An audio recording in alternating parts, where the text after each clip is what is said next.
bande kwa mangomba oyo basimba manduki mpe bamizongisa pe na maboko ya mutamatari bavandi na camp de cantonnement ya Mubambiro na Sake territoire Masisi na Nord Kivu bakanga inzela kuna na mabanga minene mukolo ya mine 1er juillet 2021 na kotomboka na bango basengiete tata mokonzi ekolo esengeli akutana bango pote akokisa elaka oyo apesa bango mikolo tiroleka eloko esali tokanga nzela mokonzi eza pona koumela awa tosali 3 awa papa na biso son excellence Tshisekedi Tshilombo notre président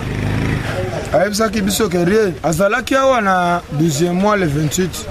alobike na kozonga